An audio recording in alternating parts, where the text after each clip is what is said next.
Youssef Indy, bonsoir.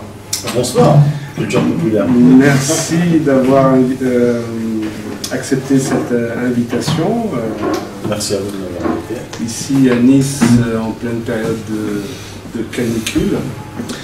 Le thème de cet échange, un petit peu informel, c'est la Bible hébraïque et la Kabbale.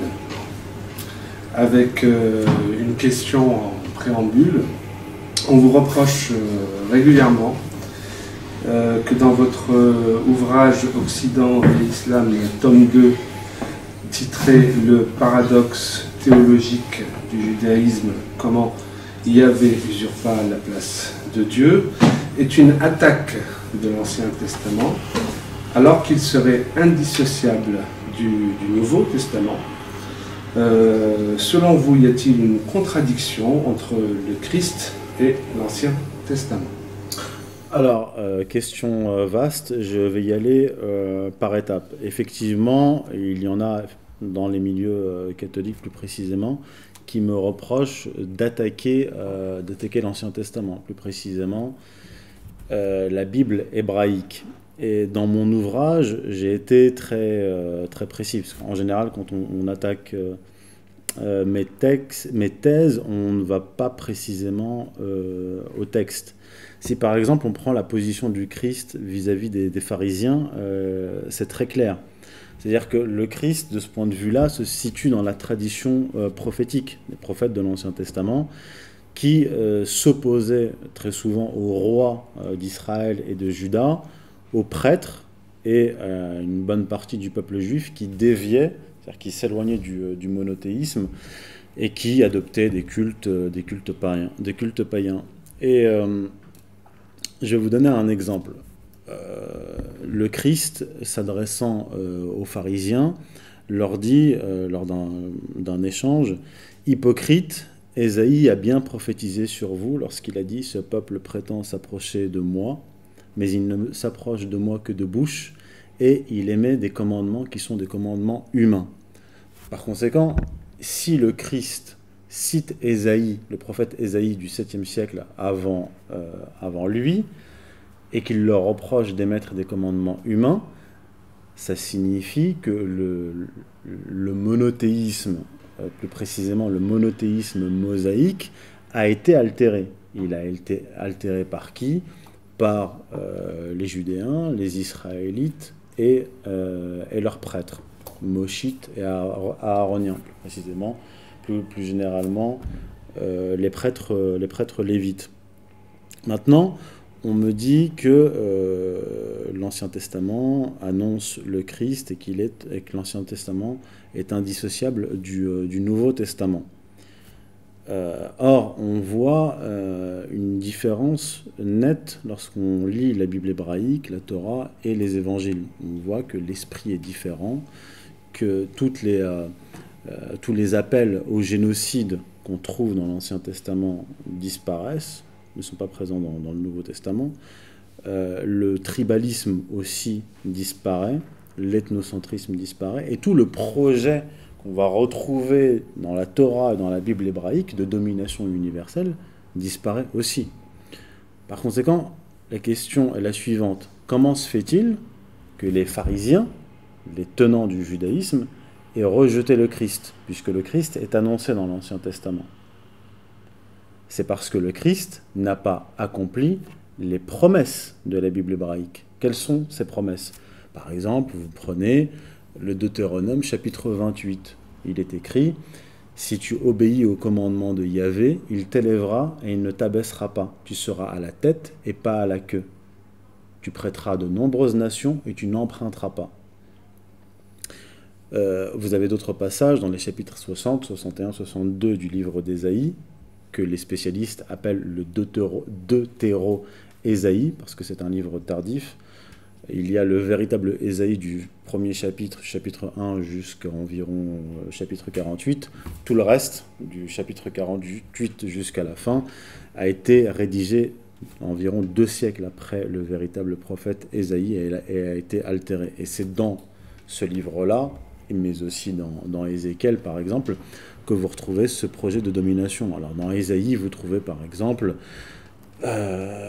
les goïms seront vos laboureurs et vos vignerons, vous sucerez le lait des nations, vous tirerez gloire de leur splendeur, et ainsi de suite. Si les pharisiens se sont attaqués au Christ, c'est parce qu'ils n'accomplissaient pas ces promesses de domination universelle. Alors, de deux choses l'une. Soit la Bible hébraïque a été falsifiée et on a introduit des promesses qui ne sont pas divines, ou bien Jésus est un faux prophète, suivant le principe de non-contradiction. C'est soit l'un, soit l'autre. Ça ne peut pas être les deux. Et c'est pour ça que les pharisiens se sont attaqués au Christ, qu'ils ne l'ont pas reconnu comme prophète et messie, quoique en fait dans le Talmud ils l'ont reconnu prophète, puis ils ont déclaré qu'il avait perdu son statut de prophète, mais j'y reviendrai, je pense que j'y reviendrai prochainement. Le Christ, c'est pour ça que le Christ leur répond par exemple mon royaume n'est pas de ce monde. Parce que si vous lisez le Pentateuque, les 5 livres de la Torah, vous vous rendez compte que de la Genèse jusqu'à la fin du Deutéronome, on ne vous parle pas d'âme, on ne vous parle pas des cieux, on ne vous parle pas, même pas de jugement dernier, on ne vous parle pas d'enfer ou de paradis, on vous parle d'un paradis terrestre, le jardin d'Éden. Mais si vous lisez la Genèse, le Béréchit, le jardin d'Éden, où il y avait Adam et Ève, ne se situe pas dans l'au-delà, il se situe sur terre, quelque part en Mésopotamie. Et j'explique dans mon ouvrage que c'est dû à des influences de la religion mésopotamienne. Donc on a véritablement une contradiction là majeure entre le Christ d'un côté qui vous parle d'âme, qui vous parle de jugement dernier, qui vous parle de géhenne. D'ailleurs il leur dit, hypocrite, race de vipères, comment échapperez-vous aux flammes de la géhenne? Il dit, n'ayez pas peur de celui qui tue, mais ayez peur de celui qui peut vous envoyer en enfer. Par conséquent, là, le Christ met en évidence quoi?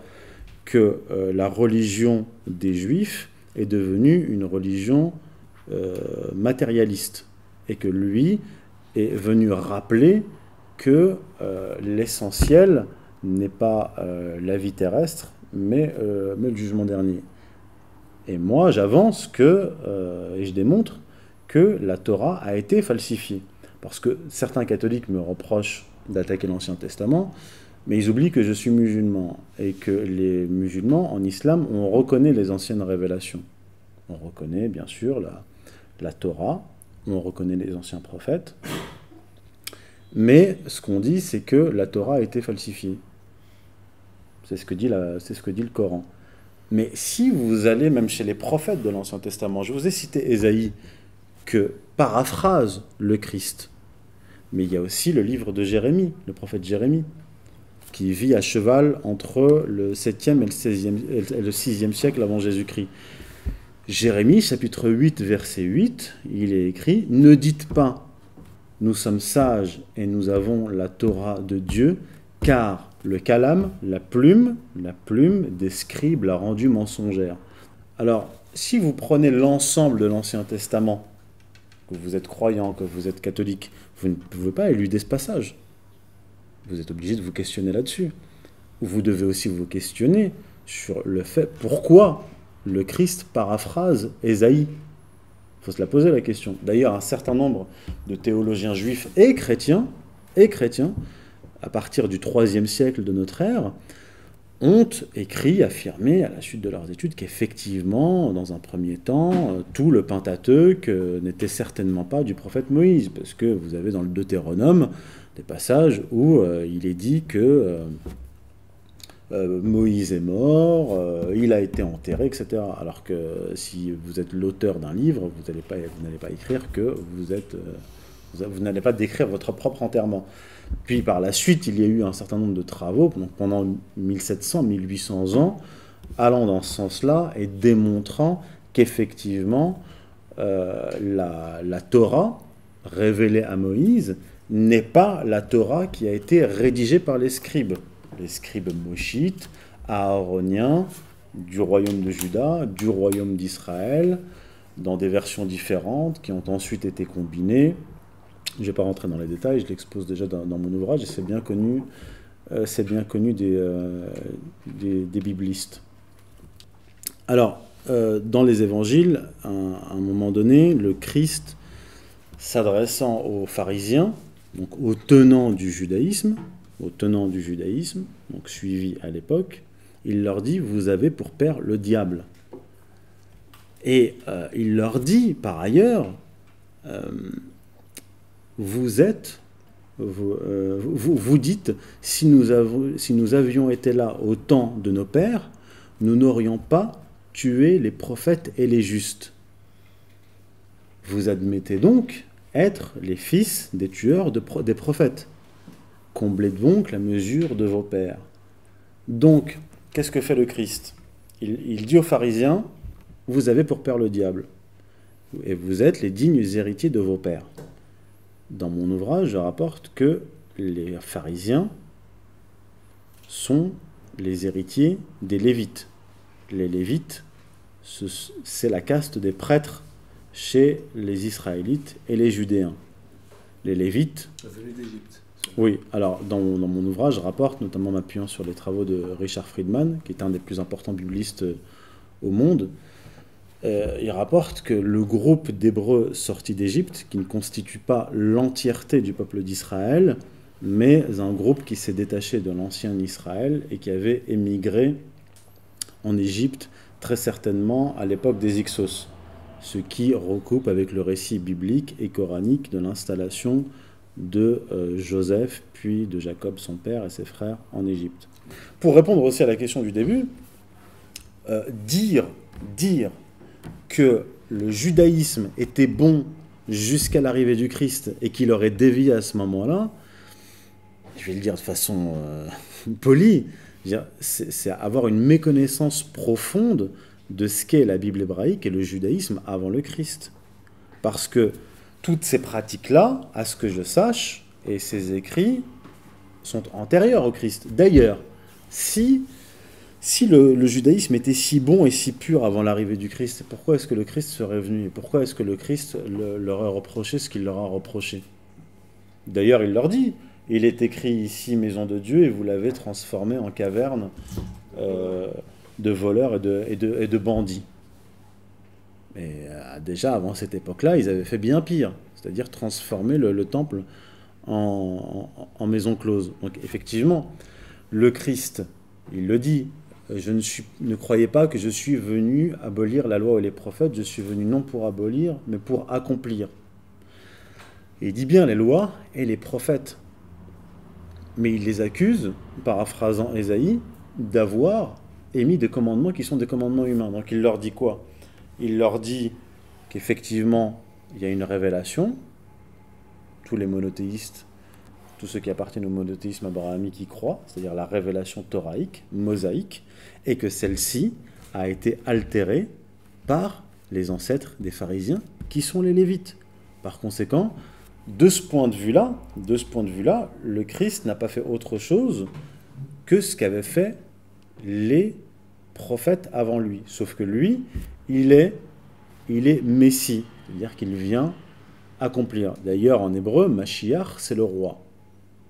Ou plutôt, étymologiquement, c'est celui qui est oint, qui a reçu l'onction avec l'huile frottée, masaha en arabe, comme en hébreu. Et il vient accomplir. Par conséquent, il dit qu'il a été, les catholiques y croient, même les musulmans, qu'il a été annoncé par les prophètes. Donc le Christ a été annoncé par les prophètes, mais l'annonce du véritable Messie ne doit pas être amalgamée, mélangée, d'ailleurs c'est impossible, avec les promesses de domination mondiale qu'il y a dans la Bible hébraïque, puisque, de fait, le Christ n'a pas accompli ces promesses-là. C'est donc un autre qui doit accomplir ces promesses. Et les Hébreux, les Juifs attendent toujours celui-là. Ils n'attendent pas celui qui va sauver leur âme, les préparer à l'autre monde.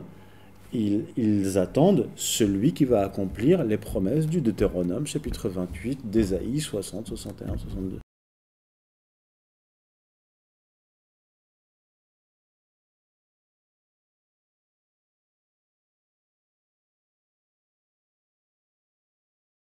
Oui, alors ce qui est fâcheux, c'est que il existe des catholiques qui ne remettent pas non plus en cause. Alors, en fait, c'est là notre débat. C'est d'accord, le Christ est le vrai Messie. Il a été annoncé, certainement pas dans les passages que j'ai cités, mais dans d'autres. Mais quid de ces passages? Qu'est-ce qu'on en fait? Et ceux qui me reprochent d'attaquer l'Ancien Testament et donc la religion en général se trompent. Au contraire, mon travail, mon modeste travail, surtout dans ce tome 2, vise plutôt à réhabiliter le monothéisme. Parce que ce qui a discrédité le monothéisme, c'est toutes ces contradictions internes qu'on retrouve dans la Bible hébraïque, toutes ces horreurs. Comment vous voulez faire adhérer un non-croyant au monothéisme si vous lui présentez les massacres de Josué, et tu passeras la ville par l'épée, et le bétail, et les enfants, et tu brûleras tout, et tu détruiras les murs, et vous régnerez sur le...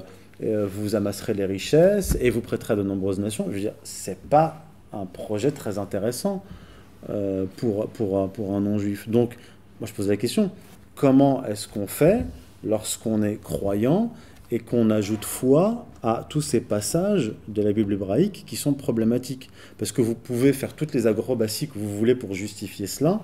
Quelqu'un qui est saint d'esprit ne peut pas admettre ça. Il ne peut pas admettre que le Dieu universel, qui a créé tous les peuples, demande qu'on lui sacrifie des enfants, qu'on détruise des peuples, qu'on détruise des nations, qu'on égorge, etc., etc. C'est incompatible avec le monothéisme bien compris, c'est-à-dire une version universelle de Dieu. Et ces passages-là, je suis désolé, on ne les retrouve pas dans les évangiles ni dans le Coran. Je mets au défi quiconque de me trouver dans le Coran des passages où Dieu demande des sacrifices d'enfants, l'extermination des peuples, et où il promet la domination d'un peuple sur tous les autres. Monsieur Effendi, merci d'avoir accepté notre invitation. Je vous en prie, merci beaucoup, merci à vous de m'avoir accueilli. Et à très bientôt. À très bientôt, merci.